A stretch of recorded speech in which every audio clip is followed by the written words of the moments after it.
একটু কম চালিও। আর রনিত, তুমি আমাদের কোম্পানির সমস্ত সেলস ডাটা কালেক্ট করবে। আমিও দেখতে চাই তুমি কত সুন্দর খবর কালেক্ট করতে পারো।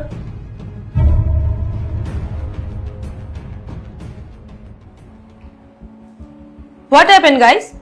তোমাদের মুখটা এরকম বাংলার পাঁচের মতো হয়ে গেল কেন? কিছু তো বলো, না হলে তো আমাকে অন্য কাউকে হায়ার করতে হবে এই কাজের জন্য। আমি জানি কাজের অনেক প্রেশার, কিন্তু এইটুকু তো প্রাইভেট সেক্টরে কমন, তাই না? আর ইউনো গাইস, এই সমস্ত কাজগুলো এতদিন আমি একা হ্যান্ডেল করছিলাম, উইদাউট এনি হেল্প। দেখো, জীবনে কিছু করতে গেলে হার্ডওয়ার্ক তো করতেই হবে। তাতে তুমি শার্টের বাটন খুলে রাখো বা বন্ধ করে রাখো, কিচ্ছু যায় আসে না। আর আমি আগেও 2-4টে কোম্পানিতে কাজ করেছি, আমি আমার এক্সপিরিয়েন্স থেকেই কথাগুলো বলছি। যখন কারোর প্রমোশন হয় বা কেউ যখন ভালো কাজ করে, তখন তার কলিগ, যে নাকি আবার তার বন্ধু, সেই সবার আগে তার ক্যারেক্টার নিয়ে কথা বলে, তাকে টেনে নিচে নামানোর চেষ্টা করে। কারণ তারা তো কোনোদিন হার্ডওয়ার্ক করে উপরে উঠতে পারবে না, তাই তারা সবসময় চেষ্টায় থাকে যে যারা প্রোগ্রেস করছে তাদেরকে টেনে নিচে নামানোর।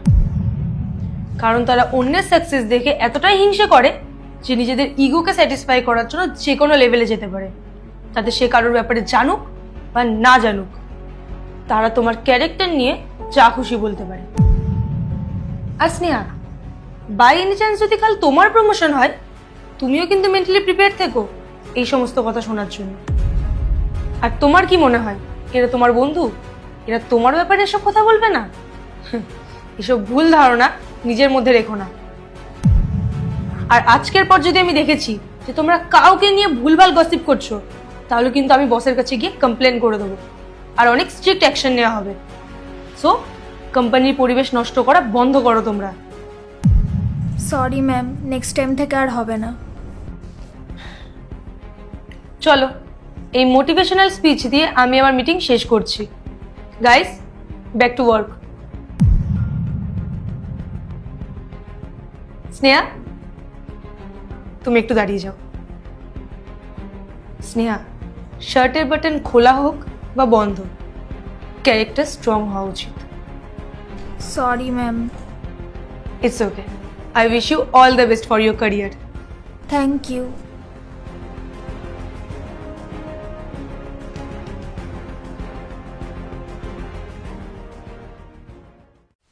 পার্ট 2 দেখতে সাবস্ক্রাইব করো ভেলকু 78M।